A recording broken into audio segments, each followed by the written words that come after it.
I feel absolutely no pressures following after Lance and Rogo because it is impossible to follow after Lance and Rogo. So I will, this is a little strange because I'm going to talk about my time as an owner, and so I'm going to kind of throw some stuff out there of changes that we made, and please take it as kind of education. This is not, this is, look what Mac did during this time, but we're here to talk about these decades of the 80s and 90s. So here we go. I'm actually talking about the past, present. I'm not sure how you can be in the present when your immediate time at camp started in 1965. My family's time started in 1927. We cover a lot of territory, but it also gives me a pretty good perspective on the changes that have happened here. You know, when you're part of a place like this, you think that, especially as the owner, I mean, I was a Cree, I was an AA, you know, up through the staff ranks, DOT, owner of the place, you think that your legacy will last pretty much forever.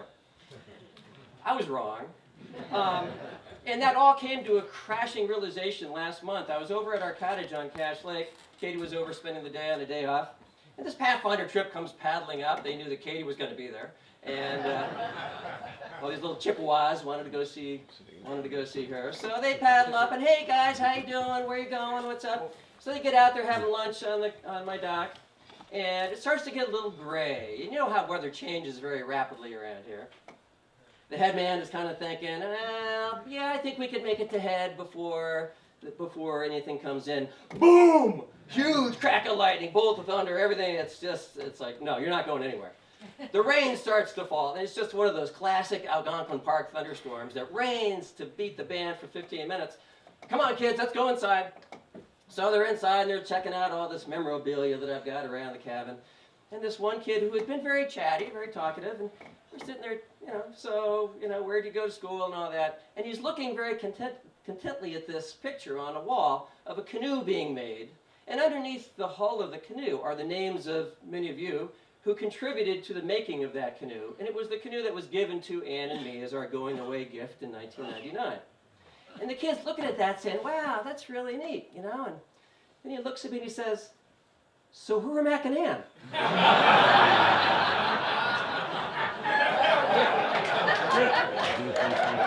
I wanted to throw a little bastard in the lake, you know? So apparently the shelf life of a retired owner is less than 14 years. My daughter, I know we don't allow children at camp this weekend, but my daughter's back there. She was born in July of 2000, so I've been away longer than in Faith's lifetime. So it really kind of, where did it go? You know, that's a lot of time to be gone, and yet still feel very connected to what we're doing. So I want to talk just a little bit. I'm going to take a little bit of an past owner's exemption. I might go 11 minutes, but bear with me. When I bought camp, I was the tender age of 28 years old. Yeah, and it showed. Lance, thank God Lance was there because he tolerated my indiscretions for several years. All of my buddies were there to run camp, and I thought I was just kind of going back to hang out with my guys, you know, and I still felt like I was a head man at heart, and I still wanted to party like a head man at heart. Lance tolerated it. He guided me. Thank you very much. Probably the best thing you ever did was to go to Ireland one summer and say, Mac, you're on your own, bud. And it forced me to kind of step up and become really the camp director, because up until that point, Lance had been the front man. Clearly at age 28, I knew nothing about running a camp. Most of the guys that were working there I had known for years. I'd like to think that I kind of grew into it, and after a few years, a lot of those guys were no longer with us. Smitty was the DOT that first year. I had guys like Skyler and all these wonderful guys, Big Boy, Mitchell, you know, just a cast of all-stars. But as always happens, people kind of graduate, life gets in the way, and I really had to kind of get serious about running this place, and I think I did. We made a fair amount of changes while respecting the incredible legacy of this place. We've talked a lot about tripping today. In just a few short years, from the late 60s, when, as I said earlier today, going up the boundary was what you prayed and lived and died for, by the time I graduated as a head man, we were doing trips in Temagami and Kippawan, Lanvarandri, in a very short period of time. As a camper, I kind of feel like camp didn't change that much, although that may be just because all you're focused on as a decent tripper was where your next trip was going to be. But I think when I came in as owner, as a young owner who was still feeling kind of energetic and peppy, I wanted to kind of spice things up a little bit. And thank God we had folks who had been at camp for years before that, guys like Jerry and Bill and others who had been involved with Project Adventure. And I thought, how cool is that? Why can't we do that here? We can, of course. And so it gave us an amazing outlet to be able to challenge our kids, not just out on the trail, but also when they were here in camp. And if you haven't walked down to the ropes course, it is an amazing facility. It has grown by leaps and bounds since those early years, but I think it's been a huge part of the in-camp program and one of the things I'm most proud of during my legacy.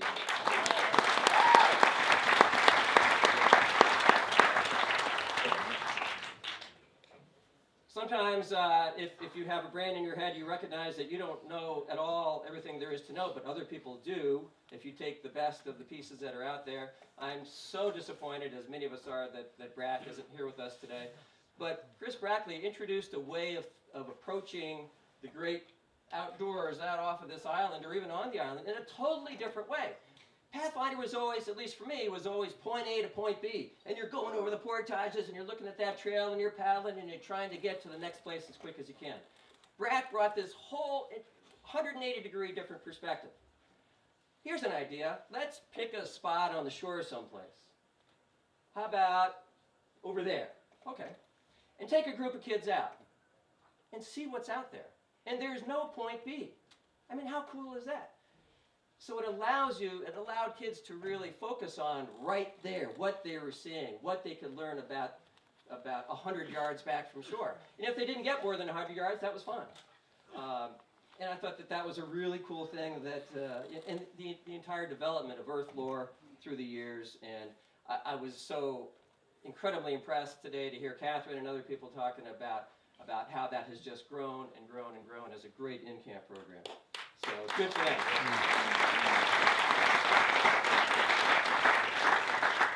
You know, I would have made more physical changes if I had only known I needed to have 150 kids and charge like 3 times the tuition that I charged. Nobody told me. I can't build all these things with 72 kids, and yeah. So we did our best. I will remember the first or second year walking around with Gyro, I think, and Tom Pigeon, and we made a list of the big 4. We need a dining hall roof. We need a swim dock. We need a canoe dock. And yes, Chief Norton, we need a men's forts. We needed those big 4 things. So those are huge investments for what at the time was a pretty small capital to work with. But an awful lot of swag and equity from an awful lot of you guys made those things happen and kind of set the stage in terms of the physical plant for what I was able to hand over to these guys back in 2000. So we did our best. I think that we covered a lot of territory, and needless to say, when you walk around now, you see a camp in amazing condition. So good for you guys. Just been talked about before. Women play an amazing part in this camp, and has been touched on several times, including just a few minutes ago. It seemed like such a no-brainer to get the ladies out of the ladies' table in the dining hall. It's hard to believe that up until that time that women didn't play much of any of a role here. But when you look at where we are today, where would we be without the women of Camp Pathfinder? So thank you.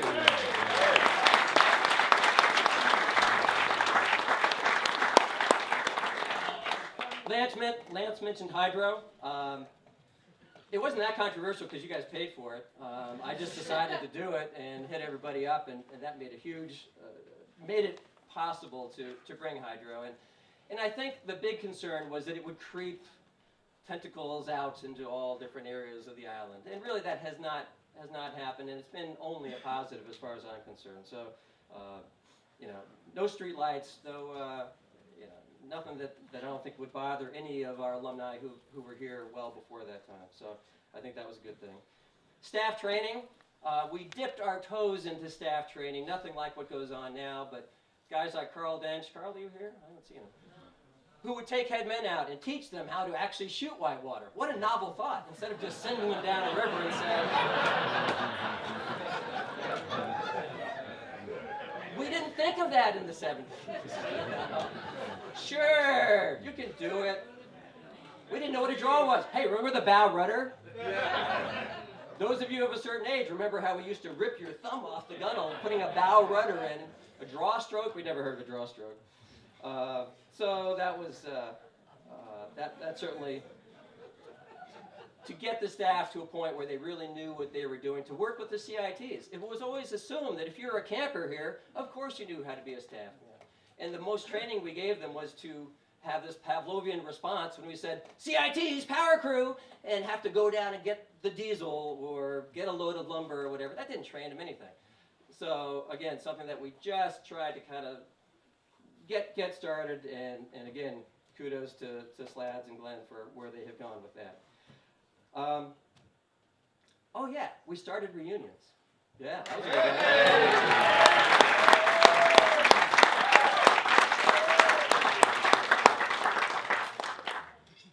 I was talking with Mary Chestnut just a little while ago, and she said, you know, I remember sitting at the 75th thinking, I wonder if there'll ever be a 100.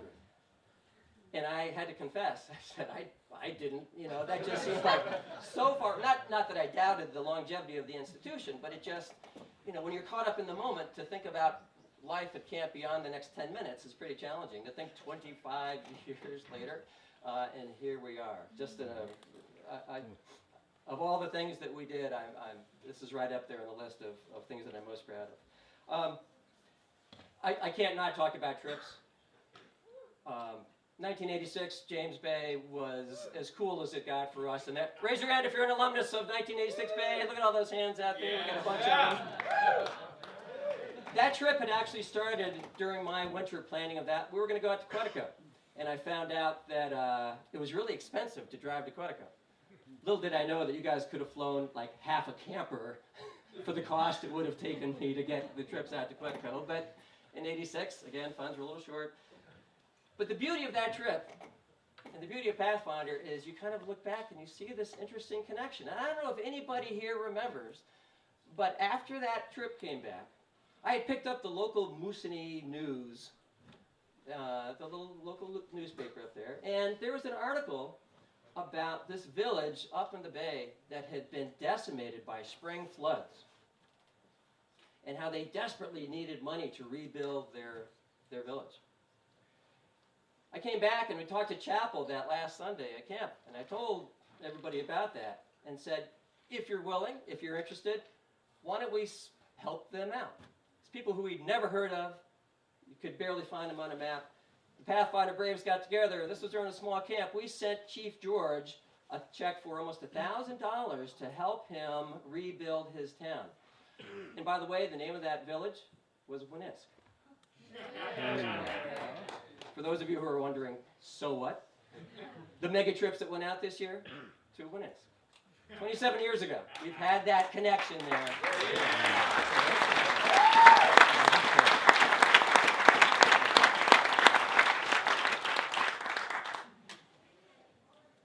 I need a little quiet time this afternoon after the panels. And with absolutely no intent on my part, I found myself going down to the chapel. How many of you have gone to the chapel this weekend? It is my favorite place on this island, not the least of which because I'm here 21 years ago on Thursday. I married that woman back there.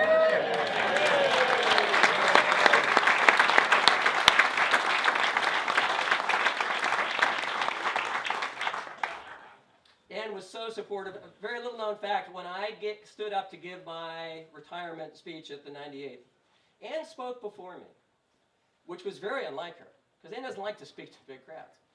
And I was probably the only person in the room that understood the meaning of what she said. She said, I don't want to stop talking because I don't want Mac to start. Not because I was an obnoxious, lousy speaker, because she knew that what my announcement was going to be. She was incredibly supportive of the time up here and would have been just as happy if I'd spent another decade here. But as I said at the time, the same heart that told me it was time to buy said it was time to sell. I thought about it that winter. Who was going to carry on here? It was so cool after the obligatory handshakes and congratulations to me after that night. Oh, Mac, that's unbelievable. You're going to sell. What's going to happen? Okay, see ya. We got to go off in a dark corner and talk about who the next owners are going to be. And you saw all the little groups and all the stuff going on. All I knew was that I was 99.8% sure that the next owners were in that room that night. And I knew that I didn't want camp to be part of somebody's empire. I wanted it to be their empire. I wanted it to be their focus. Because this place was too important, has had too much of an effect on everyone who has come through this place, and I didn't want it to be a sidelight. I wanted their complete attention to it. And what do you think? Did I make a good choice?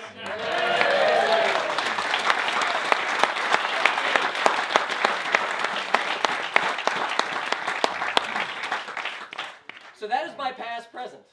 Now you're going to hear about the present and the future present. I'm not sure where it's going to go, but I thank you all. Oh, I just got to ask one quick question. How many of you have been to every reunion? Raise your hand. Starting in 88, 93, 98. All the way up? All right, good. Good for you. Good for you.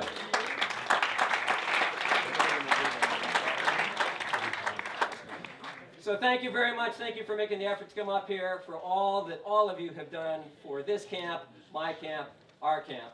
Have a great weekend. Thank you.